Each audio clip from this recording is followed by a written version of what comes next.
Thanks for staying with us. We're going to start with the nation. 2023 presidential ticket. PDP to jettison zoning. Terrorists attack military base in Kaduna. Picture here of El Rufai Tinubu seeks stiffer actions against bandits and terrorists. NNPC seeks joint battle against crude oil theft. Massive promotion in customs service. NIN SIM linkage. Angry subscribers besiege enrollment centers. And IG fires 9 policemen over planned strike. Okay, which story are we starting with? I think Miriam wants to start with the story. Okay. Or can I start with this? Yes, yes. Go ahead, Wake it. Yeah, the NIN SIM linkage. A lot of subscribers woke up yesterday and their phones, they couldn't make calls. So they all besieged the enrollment centers, demanding, why is my phone off? I paid. Okay, as if she was there on the queue with them. You know, that's how Nigerians will do now. Yes, now. So there was this particular guy. What was his name? He said he's a spare parts dealer. He woke up.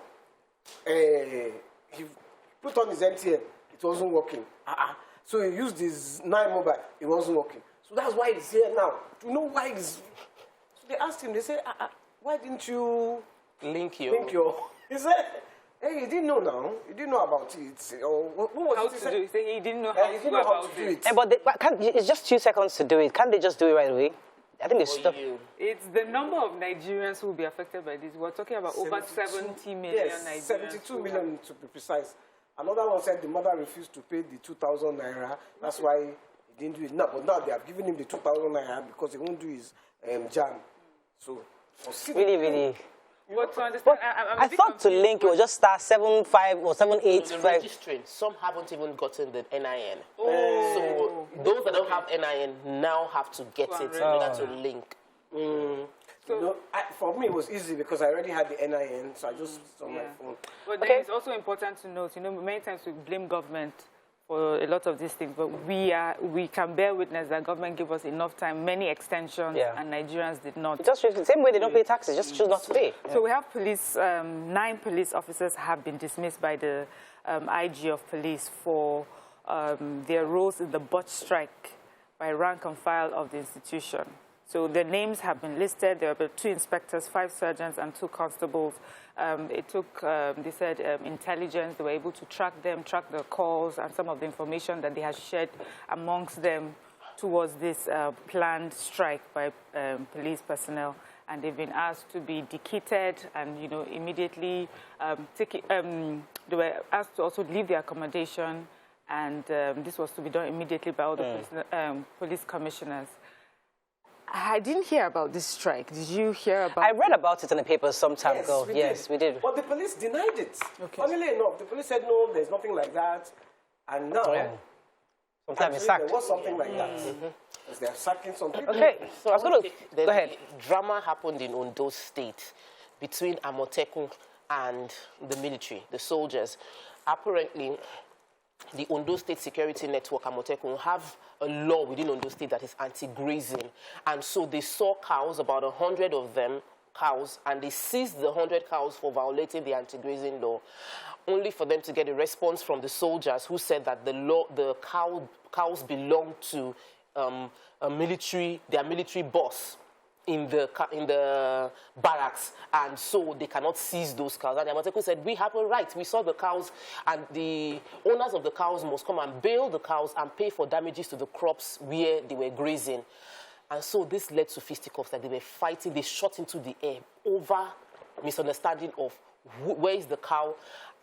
This is all shades of wrong. And to a large extent, I believe there should be an internal investigation into who actually owns the cows within the barracks, and there should be disciplinary action. The fact that a military man owns a cow does not mean that they should come into a civilian atmosphere to fight to get the cows back, when there is a law already existing within that state that cows are not allowed to graze openly. Right. The head of the Amotekun, the commander of Ondo Amotekun, Chief Adetuji Adeleye, mentioned, however, that it was just a minor skirmish, that it was the headers that were hiding under the military officers to cause the trouble, but they shouldn't be gunshot. Okay. House. Quickly, so the military source has confirmed that terrorists invaded Sunday evening the military base in Kaduna, and those terrorists came in their hundreds. on a motorbike with AK-47s and rocket-propelled grenades. Wow. They burned down 3 of their armored personnel carriers, destroyed 3 of that, and killed 12 soldiers. And I think about 4 or so, 3 vigilantes were also killed in a neighboring town. I mean, the terrorists also burned down this, and I mean, this is really horrible. So many of the victims were now taken to a nearby hospital. I think it was the 44 Nigerian Army Reference Hospital in Kaduna. It says that other sources came with wounded soldiers in about 271 and Air Force Medical Center. I mean, the point is, this attack really, really almost clamped down on the military base in Kaduna. This is really pathetic, where you have a state that has quite a bit of military presence. It's not a bit alien. And these people came in hundreds on a motorbike. And, this is quite alarming. Because I took the story in Vanguard. Yes. They have Begingwari Emirates People's Union. They said, they expressed their concern. They said the Ansaru, because this is supposed to have been taken up by the Ansaru terrorists, they tax them regularly, they kidnap them regularly, the area is not safe, people know that, and they operate freely on a regular basis. Wow. And nothing has been done. Now, they were actually coming from Niger, according to the bank, they were coming from Niger to Zamfara. They were going to Zamfara and then stopped in the middle of the way to attack Kaduna. And that Birmingham is now fast becoming a center for terrorists. It's saying that that community is frightening that many communities in Birmingham are falling into the governance of terrorists. So terrorists have actually taken over those communities. They are recruiting people within by force. Nigeria. They are recruiting people by force. They force you to become a terrorist. And I recall the Minister of Information said that the difference between their own fight against terrorism and Jonathan's time is that no territory in Nigeria has been taken over by terrorists. Well, he said that. Like, but it looks like some of our territories within the country are... That's what I said yesterday, that why is he even saying this when that time it was confined to Borno State? Now it's all over. Insurgency everywhere. Moving on quickly. With Kaduna State, there's just so much that's going on in that state, security-wise, and to think that they're still caught unawares is... You grew up there, okay? No, Jos. Let's move on quickly to the punch. I grew up in Jos, but I went PDP panel dumps zoning, fears not voting strength. 1,500 federal workers with fake appointment letters under probe. Unemployment looms as truckers lament 50% drop in cargoes. Ogun Church scatters as preacher dies during sermon against ritualists. Man bags life imprisonment for raping UNILAG student, judge slams victim. Account for 6-month oil production, reps orders NUPRC. 7 train workers missing, losses hit 80 million, 163 passengers unreachable, says NRC. Nigeria bleeds, Tinubu laments during Kaduna visit. And Omo Agege asked aide to resign ahead of primaries. Okay. So we're starting with Ogun State Church scatters. Is a Punch misleading us again? Because when these days Punch said that they said that he was preaching. They even watched the video of where he was preaching. He was in the Evangelical Church Winning All in Abeokuta. Pansheke again. Said that they saw the video where he was warning the killers that, look, death will come for them if they continue. They are sucking human blood. As he was preaching, just collapsed. His church just scattered. Yay! What did they do? They've done call. Like, that's what the story is. Thank God Mariam read that story. I read that story because I was quite interested. So they were not running out of the church. They were running to help him. No, not and also, he's not the pastor. He's not Wait, let me hear how version. It's a story. Later. Wait. Said he was talking about death. People who made money by killing other people. All of a sudden, he collapsed. He was rushed to FMC. Do you know what happened? I was very scared. Everything was disrupted. Okay. What does that mean? Okay. So they also explained that this is an elder in the community that came to talk about ritual killing and how it affects. So he's not a pastor. Yeah, he's not a pastor, and that he's an elderly man. So there may have been some underlying illnesses that he exactly. On that note, we're going to quick break. Says Ogun State. Yeah, that is why sensational. That's my problem with Punch these days. That's why they sensationalized. What's your guy? Fashola. He said that Fashola said that because of What was it again? That it was because of IPOB. That they were going to do the second Niger breed. When Pastor said COVID-19, IPOB, and the isolated one. So Punch these days, I have to read them 3 times if I'm sure. Let's go on a break, we'll be right back. Punch has joined them. Stay tuned. Your View will be right back. Okay, we're still reviewing Punch. Was on the story?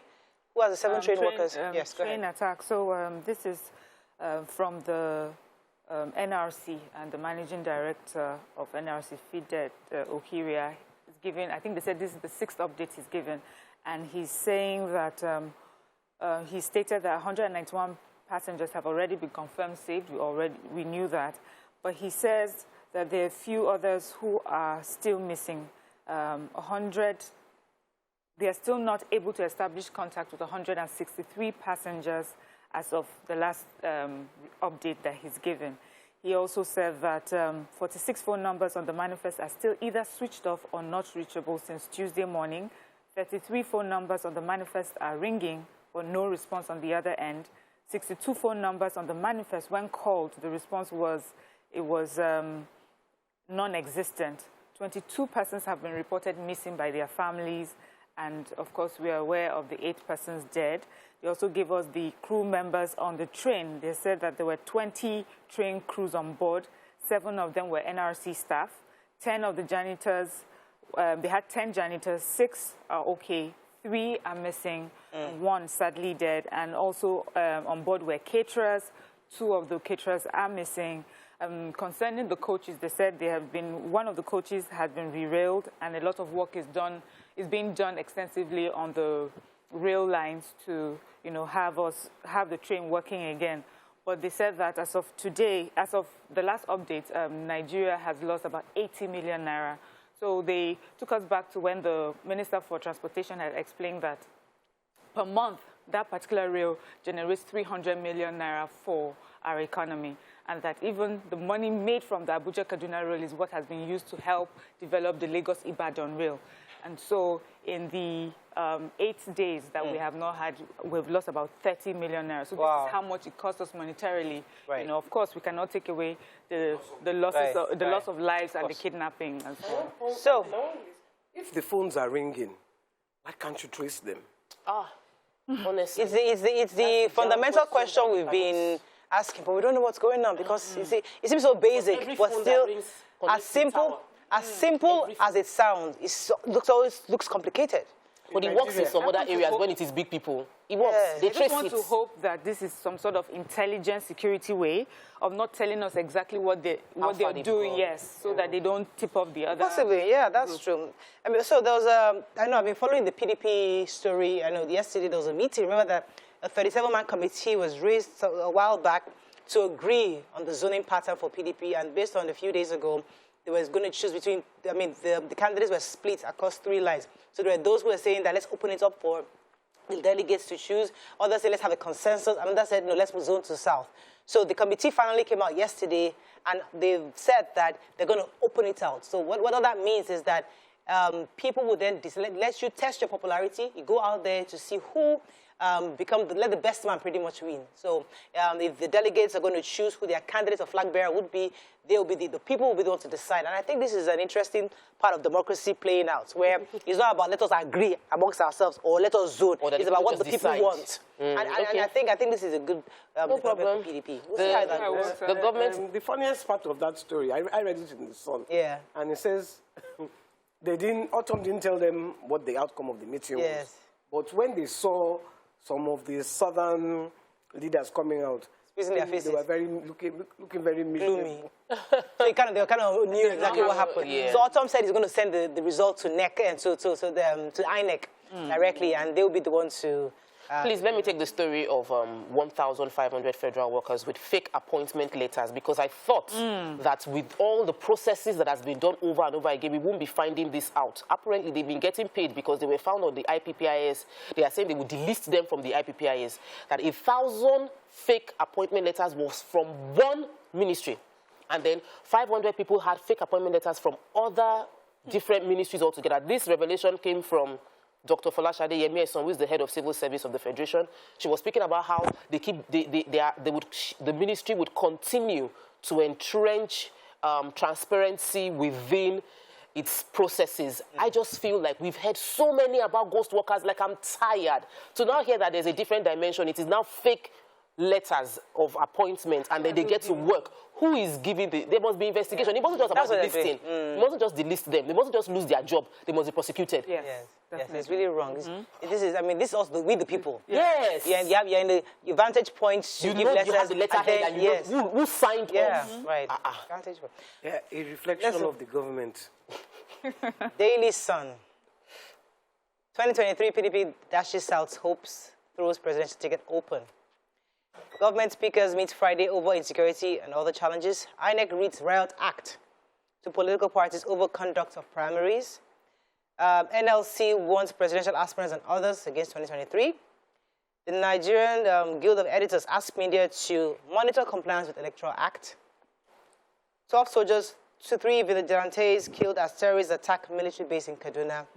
2023 Guba, IU appeals to Abia PDP stakeholders to resolve crisis. Okay, which story are we starting with in Sun? Let's start with the NLC. You have the story? No. Okay, I thought you had the NLC too. Okay, so let's see. Let's find the story. We didn't read Sun. Okay, let me take INEC.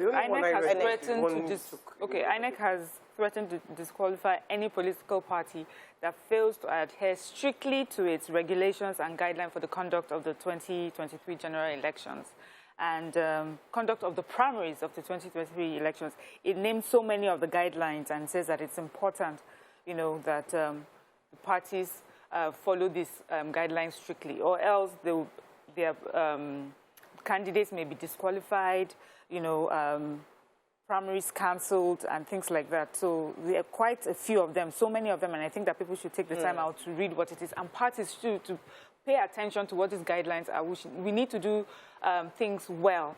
And for me, if a party cannot follow just the simple guidelines, I wonder how they will be able to even run our country. So in a related story, the Nigerian Guild of Editors also called on the media to ensure they monitor politicians' adherence to the Electoral Act during the campaigns as it worked through the 2023 elections.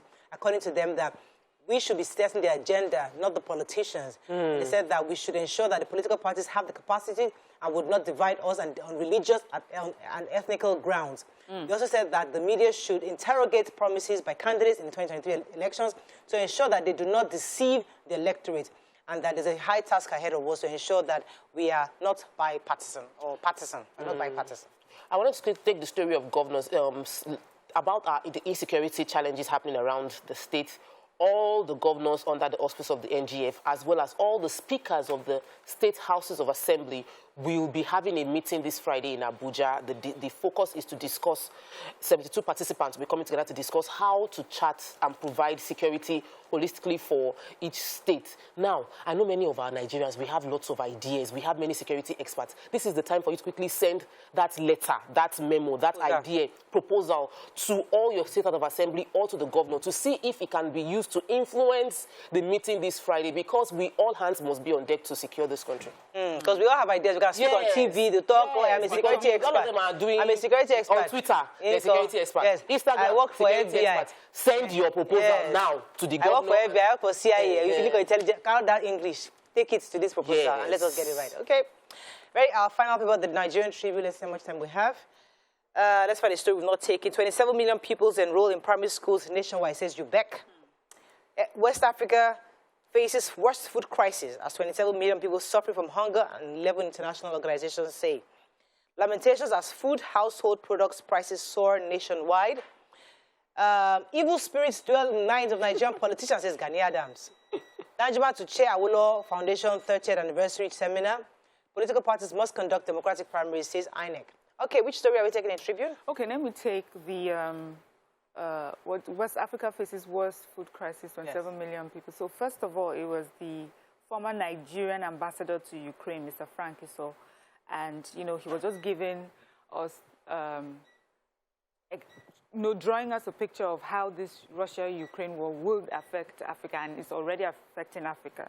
He says, first of all, the UN, the United Nations, the USA, all the bodies that can mediate, in this war should do so quickly because it has far-reaching effects on Africa. It says, first of all, when it comes to oil prices will go up, and that means for Nigeria especially, a lot of money has to be paid, has to be put towards paying subsidy. Monies that can be used, to develop the economy in different other ways will have to be used for subsidy. And that also, opens the door for unscrupulous business people to take advantage of.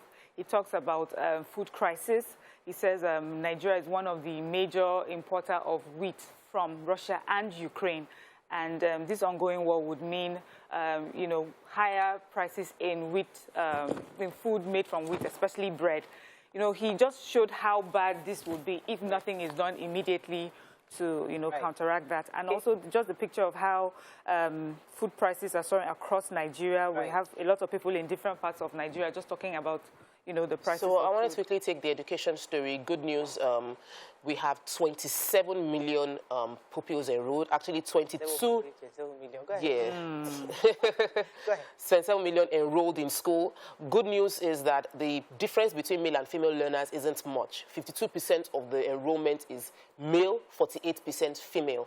They also mentioned that 225 billion matching grant has been disbursed to all 36 states, and there has been major construction. There's educational secretaries in every local government. If you feel the education sector in your area isn't doing well, go to the local government and ask for the educational secretaries of the universal basic education, and you can make your complaints. I think we should take advantage of the government and hold them accountable, not just complaining. Absolutely. Thank you very much for that. That's all we can take on Front Page Review. When we come back, move on to our hot topic of the day. Stay with us. We'll be right back.